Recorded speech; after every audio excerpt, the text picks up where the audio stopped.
దేవునికి స్తోత్రం, మహిమ కలుగునుగాక. ఈ వీడియో చూస్తున్న వారందరికీ మన ప్రభువైన యేసుక్రీస్తు నామములో 2 వందనములు. గత వీడియోలో మనము సామెతల గ్రంథము 6వ అధ్యాయం 16వ వచనంలో ఉన్న విషయాల గురించి మాట్లాడుతూ వచ్చాము. అందులో ఏమున్నాయంటే దేవునికి అసహ్యమైన కార్యాలేవో ఉన్నాయట. అవేంటో ఒక్కసారి చదువుకుందాం.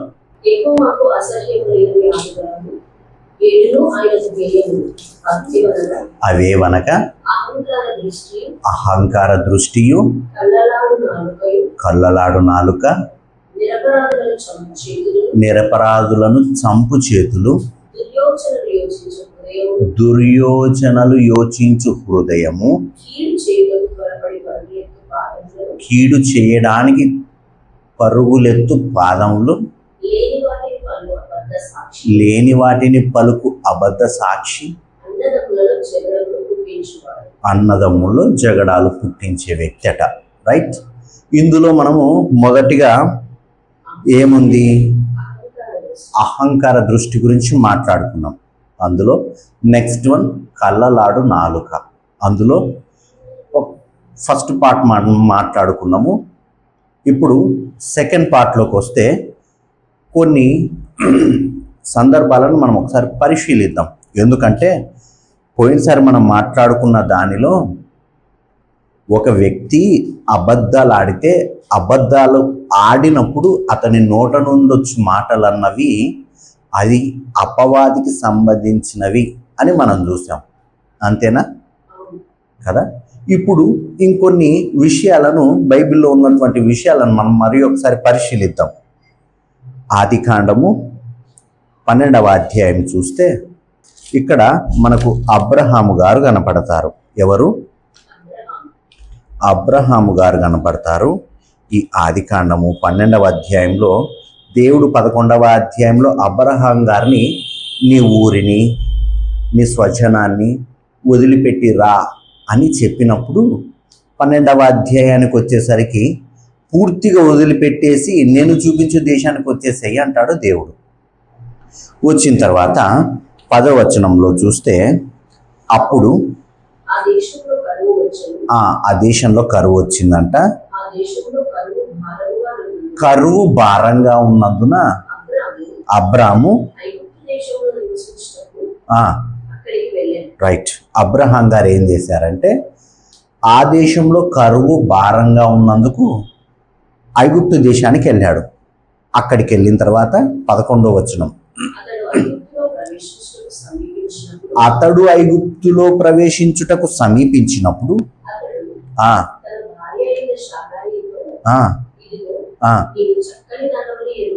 నీవు చక్కని దానవని నేను ఎరుగుదును, ఐగుప్తీయులు నిన్ను చూచి చెప్పి బ్రతుకనిచ్చేదారు. చాలు. అబ్రహాం గారు ఐగుప్తుకు, అబ్రహాము, షారాయి అందరూ కలిసి ఐగుప్తు ప్రాంతానికి వెళ్ళారు. వాళ్ళు ఉన్నటువంటి ప్రాంతంలో కరువు ఉన్నందుకు వెళ్ళిన తర్వాత, అక్కడికి వెళ్ళిన తర్వాత అబ్రహాం గారు షారాయితో, తన భార్యతో ఒక మాట చెప్పారు. ఎందుకంటే ఈ ఐగుప్తీయులు నీవు చక్కని దానవి కదా, నేను నీ భర్తనని తెలిస్తే నన్ను చంపి నిన్ను తీసుకొని వెళ్తారు. కాబట్టి నువ్వేం చేస్తావంటే నీవు 12వ వచనం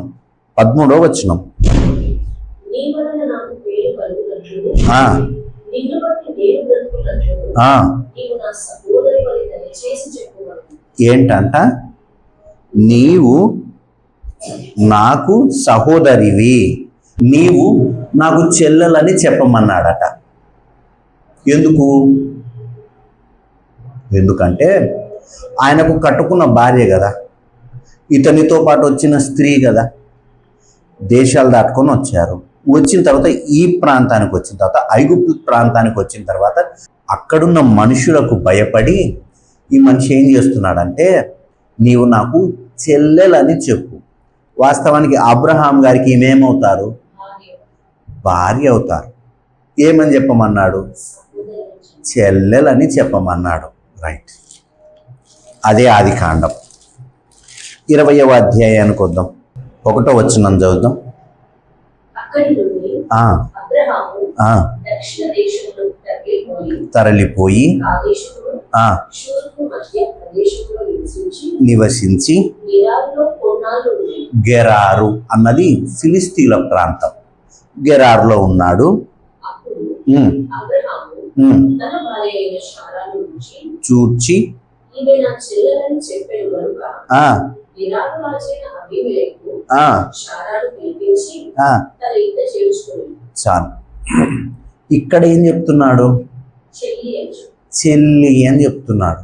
ఈమె ఇంతకు చెల్లెలా అబ్రహాము? కొంతమంది అంటారు ఆ తండ్రి సంబంధం కాదండి, తల్లి సంబంధంగా ఆమె చెల్లెలవుతుంది. ఇదేదో కొన్ని ఎక్స్ప్లెనేషన్స్ ఇచ్చే వాళ్ళు ఉన్నారు. అయితే 3వ వచనం చూస్తే ఉమ్, రాత్రి వేళ దేవుడు స్వప్నమందు అబీమెలెకు వద్దకు వచ్చి నీవు నీ ఇంట చేర్చుకుని స్త్రీ ఆ, ఒక పురుషునికి భార్య కనుక చాలు. ఎవరికి? ఒక పురుషునికి భార్య భార్య. దేవుడు అన్నాడు అబ్రహాముకు శారాయి ఏమవుతుందంటే చెల్లెలు కాదు భార్య అవుతుందని దేవుడే అన్నాడు ఇక్కడ. రైట్. ఇప్పుడు అబ్రహాముకు శారాయి గారు ఏమవుతారు? శారమ్మ గారు భార్య అవుతారు. అయితే ఈయన ఏం చెప్పమన్నాడు? చెల్లి అని చెప్పమన్నాడు. 2 సందర్భాల్లో చెప్పడానికి గల కారణం ఏమి? వాళ్ళు ఇతన్ని చంపుతారన్న ఉద్దేశం కదా. అయితే జీవం కలిగిన దేవుడు దీన్ని అక్కడ అబద్ధము అని కోట్ చేయకపోయినప్పటికీ ఇది అబద్ధమా కాదా? అబద్ధమే. ఈ అబద్ధాన్ని చెప్పడానికి గల అబ్రహాము గారికి గల కారణం, రీజన్ ఏంటి? భయము. ఈ భయము ఏంటిదంటే దేవుని పైన విశ్వాసం లేకపోవడం. దేవుని పైన విశ్వాసం లేనప్పుడు నోటి నుండి అబద్ధాలు అనేటివి వస్తాయి. కానీ దేవుని పట్ల అబ్రహాముకు ఉన్నటువంటి ఆలోచన, అబ్రహాము గారి పట్ల దేవునికి ఉన్నటువంటి ప్రణాళిక ఏంటంటే 17వ వచనం. అబ్రహాము ఆ, దేవునికి ప్రార్థింపగా ఆ, దేవుడు అబీమెలెకును ఉమ్, అతని భార్యను ఉమ్, అతని దాసీలను బాగు చేసెను. వారు పిల్లలు కలిగి ఉమ్, ఈయనగా ఉమ్, అబ్రహాము భార్య అయిన శారాను బట్టి ఉమ్. దేవుడు అబీమెలెకు ఇంటిలో ప్రతి గర్భమును మూసి ఉండెను. దేవుడు అబ్రహాము శారమ్మ గారి విషయంలో ఒక ఉన్నతమైన ప్రణాళిక కలిగి ఉండి వారు వెళ్ళే ప్రాంతంలో అతనికి వచ్చే ప్రతి ఆపద నుండి రక్షించడానికి ఆయన సమర్థుడై ఉన్నాడు. ఆ విషయము అబ్రహాము గారు గుర్తించలేదు కాబట్టే ఏమన్నారు? నేను ఎక్కడ చచ్చిపోతానో అన్నటువంటి మాటను పలకడం జరిగింది. మనకు దేవుని పైన విశ్వాసం లేనప్పుడు, దేవుడు ఈ పరిస్థితుల్లో నన్ను రక్షిస్తాడన్న విశ్వాసం లేనప్పుడు వచ్చే మాటలు అబద్ధాలు. అవి దేవుని తక్కువ చేసిన వారం అవుతాం. మన దృష్టిలో ఈ పరిస్థితుల కంటే దేవుడు తక్కువడు, ఈ పరిస్థితుల్లో దేవుడు నన్ను రక్షించలేడు కాబట్టి అని అబ్రహాం ఏం చేశాడంటే ఆ పరిస్థితుల్లో అబద్ధం ఆడాడు. అబ్రహాం గారి కొడుకు పేరు ఏం పేరు? ఇస్సాకు. రైట్. ఇస్సాకు గారి గురించి ఒకసారి చూస్తే అదే ఆదికాండము 26వ అధ్యాయానికి వెళ్దాం. 6వ వచనం చదువుదాం. ఇస్సాకు ఆ, గెరారులో నివసించెను. నివసించెను. ఆ చోటి మనుషులు ఆ, అతని భార్యను చూచి భార్యను చూచి ఈమె ఎవరని అడిగినప్పుడు ఆ, అతడు ఆ, ఈమె నా సహోదరి అని చెప్పాడు. చెప్పాను. ఇక్కడ కూడా తండ్రి గారు వాళ్ళ నాన్నగారు ఏదైతే అబద్ధం చెప్పాడో సేమ్ అదే మాట ఇస్సాకు గారు కూడా మళ్ళీ చెప్తున్నారు. నెక్స్ట్. ఆ, ఇంకా చక్కనిది కనుక ఆ, ఈ చోటి మనుషులు ఆ, ఆమె నిమిత్తం నన్ను చంపుతారేమో అనుకొని ఆ, తన భార్య అని చెప్పుటకు భయపడేది. భయపడ్డాడు. ఎవరు భయపడింది? ఇస్సాకు గారు. భయపడి ఏం చెప్పారు? భార్యను చెల్లెలని చెప్పాడు. అబద్ధమా కాదా? అబద్ధము. కానీ దేవుని దృష్టిలో వీళ్ళ పట్ల ప్రణాళిక ఎంత గొప్పదంటే 11వ వచనం చూస్తే అబీమెలెకు ఆ, ఈ మనుషుని జోలికైనను ఈ మనుష్యుని జోలికైనను ఇతని భార్య జోలికైనను ఆ, వెళ్ళువాడు ఆ, నిశ్చయముగా మరణ శిక్ష పొందునని ఆ, తన ప్రజలందరికీ ఆజ్ఞాపింపగా చాలు. దేవుని దృష్టిలో ఇస్సాకు భార్య అయినటువంటి అమ్మగారు ఇద్దరు, రిబ్కా అమ్మగారు, వాళ్ళను దేవుడు ఎలా కాపాడుకుంటున్నాడంటే వాళ్ళను ఎవరైనా ముడితే వారికి నిశ్చయంగా మరణశిక్ష విధించేంతగా దేవుని ఉన్నతమైన ప్రణాళికలో ఎవరున్నారు? ఇస్సాకు, రిబ్కా ఇద్దరూ ఉంటే వీళ్ళు ఏం చేశారంటే తమ సొంత ఆలోచనల చేత ఏం చేశారు? దేవుని నమ్మక అబద్ధాలు ఆడుతున్నారు. ఇప్పుడు వీళ్ళిద్దరు అబద్ధాలు ఆడటం వల్ల వచ్చే నష్టం ఏంది? వీళ్ళకి ఏమైనా నష్టం కలిగిందా? వీళ్ళకు వచ్చిన నష్టం ఏంటి చెప్పండి. నష్టం ఏంటంటే అబ్రహాము ఇస్సాకుల చరిత్ర ఎప్పటిది? ఇప్పటికీ కొన్ని వేల సంవత్సరాలు అవుతుంది. అబ్రహాము ఇస్సాకులతో దేవుడట డైరెక్ట్గా మాట్లాడేవాడు, స్వప్నమందు మాట్లాడాడు, వారి యొద్దకు వచ్చి మాట్లాడాడు. అంత దగ్గరి సంబంధము దేవునితో మనకంటే వాళ్ళకి ఎక్కువ ఉంది. క్లియర్గా దేవుడు వాళ్ళతో మాట్లాడినట్టుంది కదా. పాపంలో పుట్టిన మనమేం చేస్తున్నామంటే ఈరోజు వాళ్ళు అబద్ధం ఆడారని ఒక నింద వారిపైన మనం మోపుతున్నాం.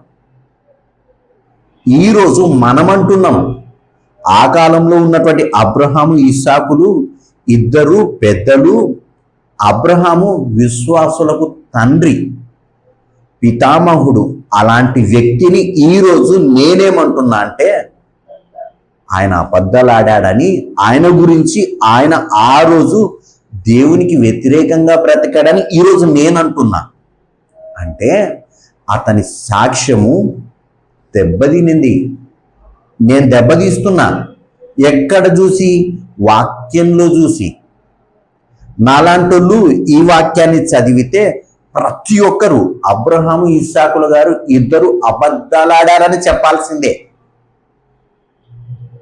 కొన్ని సంవత్సరాలు దాటిపోయినా వాళ్ళ క్యారెక్టర్ను నేను తప్పుపడుతున్నా. ఒక వ్యక్తి అబద్ధం ఆడితే అతని వ్యక్తిత్వము దెబ్బతింటది. అది ఇప్పటికీ కాకపోయినా ఈరోజు మనం చేసిన తప్పును బట్టి కొన్ని సంవత్సరాలు దాటినా అతని క్యారెక్టర్ అన్నది ఒక తప్పుడు వ్యక్తిగా చిత్రీకరించే ప్రభావం ఉంది. యేసు ప్రభుల వారిని మనము నమ్మిన తర్వాత మన మాట అవునంటే అవును, కాదంటే కాదు. ఇంకొకటి మించున్నది ఎవరి నుంచి వచ్చింది? దుష్టుడి నుండి వచ్చింది. ఈరోజు ఉద్యోగాల్లో బ్రతుకుతూ ఉన్నాం, స్కూల్స్లో ఉన్నాం, మన పనుల్లో బ్రతుకుతూ ఉన్నప్పుడు ఒక వ్యక్తి దగ్గర మనం అబద్ధం ఆడితే మన క్యారెక్టర్ అన్నది దెబ్బతింటది. క్యారెక్టర్ దెబ్బతిన్నప్పుడు నేను చెప్పే సువార్త పని చేయదు. ఫస్ట్ మనం సరిగా ఉన్నప్పుడు మన చెప్పే సువార్త అన్నది పనిచేస్తుంది. కాబట్టి మనము ఏమై ఉన్నాము అంటే మత్తయి సువార్త 5వ అధ్యాయంలో చూస్తే 13వ వచనం ఉన్నారు.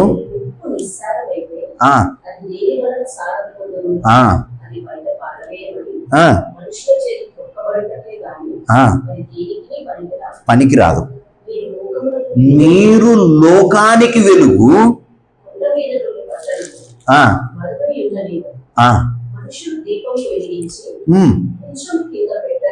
గాని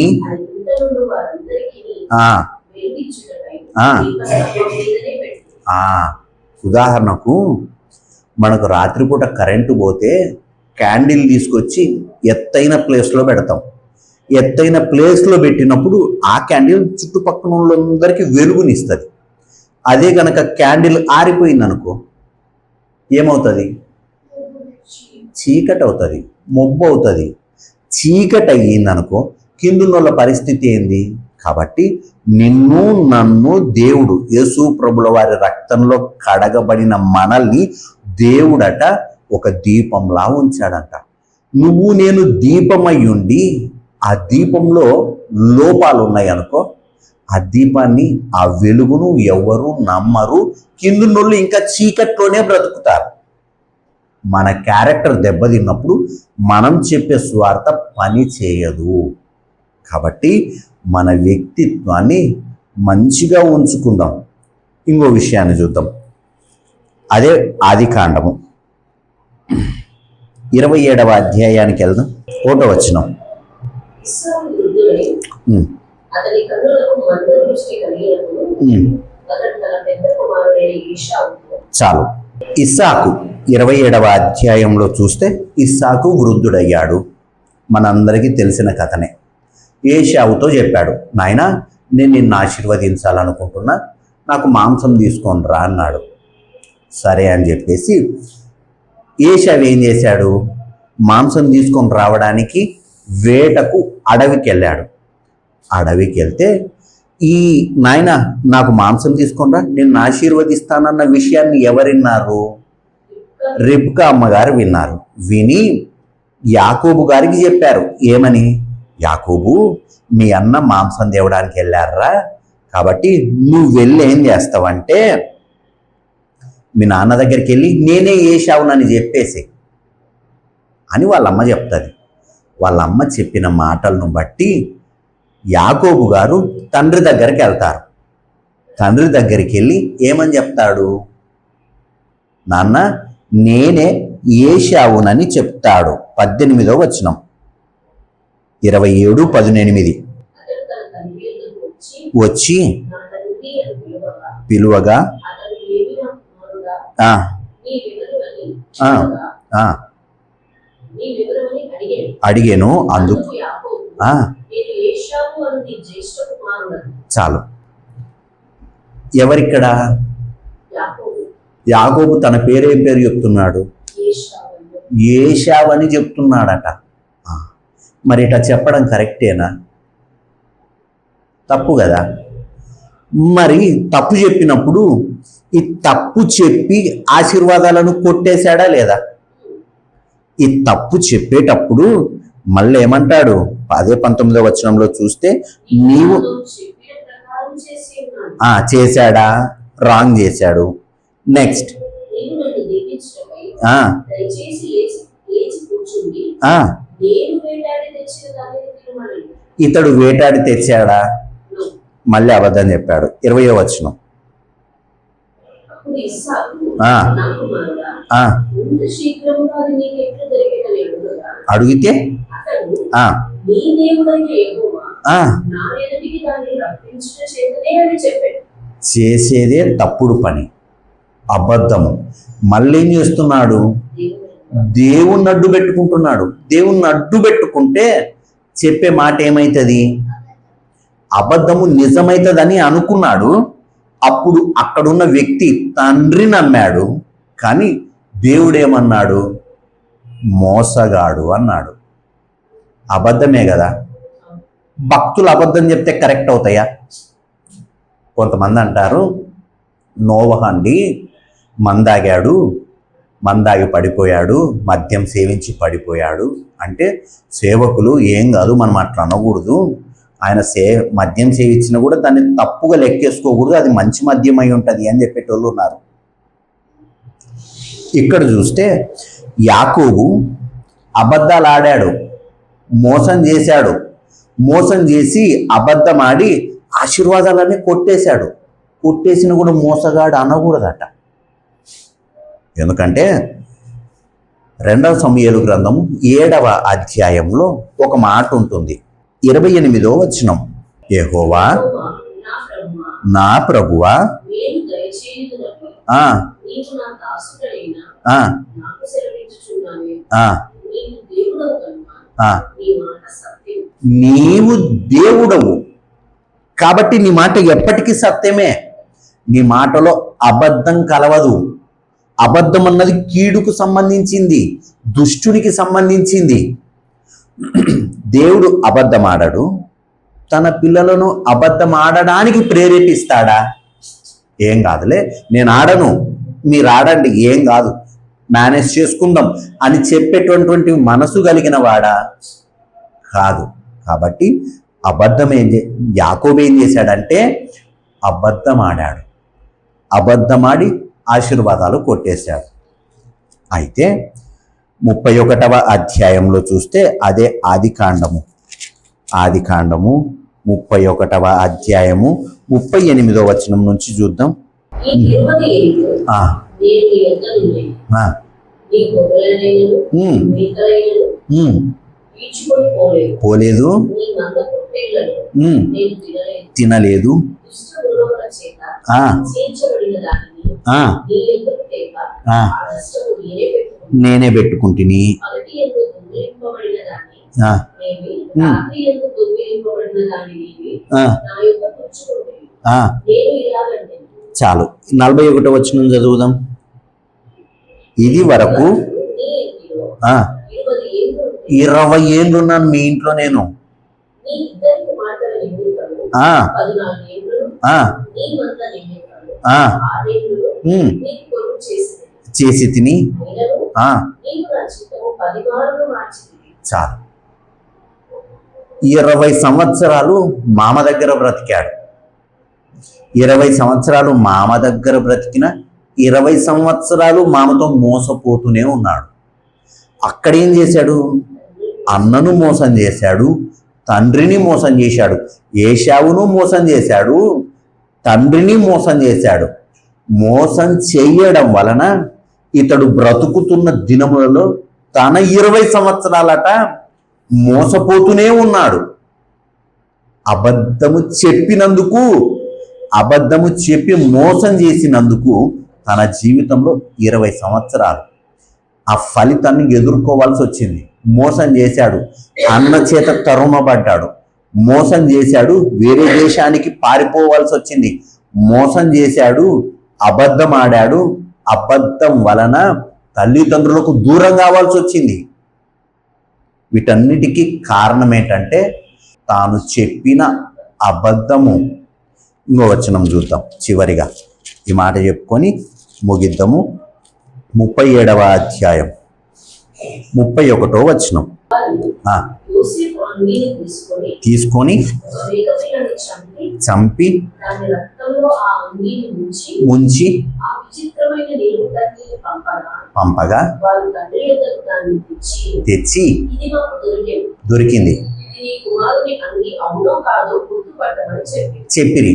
అతడు దానిని గుర్తుపట్టి ఆ, ఈ అంగి నా కుమారుని ఆ, దుష్టమృగము వాడిని తినివేసింది, ఆ, యోసేపు నిశ్చయముగా చీల్చబడినని. చాలు. సేమ్ తండ్రికి ఏం చెప్పాడు? నాన్న, నేను ఏశావును, దేవుడు నాకు నీకు మాంసవ్యూమని త్వరగా తెచ్చిచ్చాడని చెప్పాడు. తండ్రి నమ్మాడు, నమ్మి తనను ఆశీర్వదించాడు.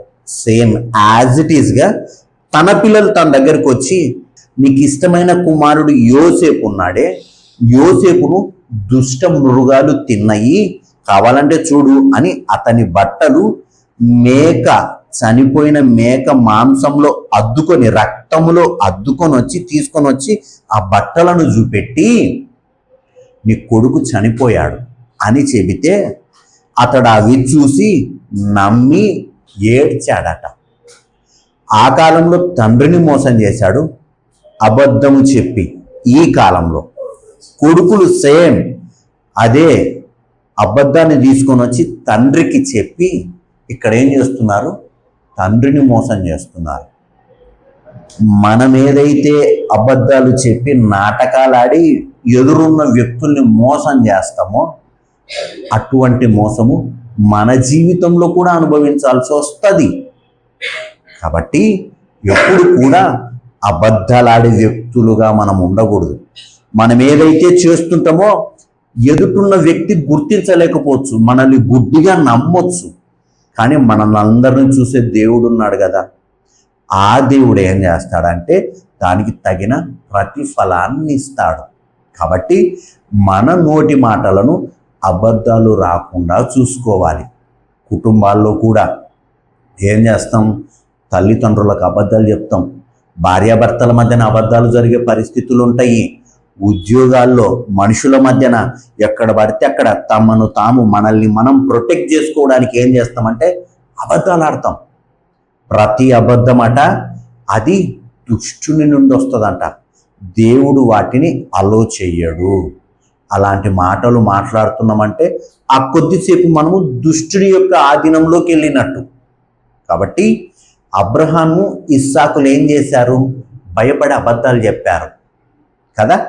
అబద్ధాలు చెప్పిన తర్వాత ఈరోజు మనం ఏం చేస్తున్నామంటే వాళ్ళ క్యారెక్టర్ను జడ్జి చేస్తున్నాం. చూడండి, మీరు గొప్ప వ్యక్తులు కదా, విశ్వాసులకు తండ్రి కదా, అంతవరకు చాలా మంచిగా బ్రతికారు కదా, మీ ఆత్మీయ జీవితాల్లో జీవం కలిగిన దేవుడు ప్రత్యక్షంగా మీతో మాట్లాడారు కదా, అయినప్పటికీ మీరు అబద్ధమాడిన వ్యక్తులుగా మాకు బైబిల్లో కనబడుతున్నారని పాపంలో పుట్టిన మనం చెబుతున్నాం ఈ మాటలు. ఒక్కసారిగా మనం అబద్ధం ఆడితే మన క్యారెక్టర్ తప్పుడు క్యారెక్టర్గా వ్యక్తీకరింపబడుతుంది. యాకోబు ఏం చేశాడు? అలా అబద్ధం చెప్పినందుకు అదే అబద్ధం వలన వచ్చిన నష్టాన్ని తాను అనుభవించాల్సి వచ్చింది. ఏశావు అన్న తరిమాడు, తల్లిదండ్రులకు దూరమయ్యాడు, కొన్ని సంవత్సరాలు వారికి దూరంగా బ్రతకాల్సి వచ్చింది. అక్కడ మామ దగ్గరికి వెళ్తే మామ ఏం చేశాడు? 20 సంవత్సరాలు మోసం చేశాడని రాయబడింది. తర్వాత పిల్లలు పుట్టారు, పిల్లలు కూడా అబద్ధం చెప్పి తండ్రిని మోసం చేసినట్టు రాయబడింది. మీరేం కోస్తారో, మీరేం విత్తుతారో అదే కోస్తారంట. మనం ఈరోజు ఏం మాట్లాడతామో దానికి ఫలితాన్ని ఫ్యూచర్లో అనుభవించు వారమై ఉన్నాము. రైట్? మోకరిద్దాం, ప్రార్థన చేసుకుందాం, హృదయాలను పరిశీలన చేసుకుందాం.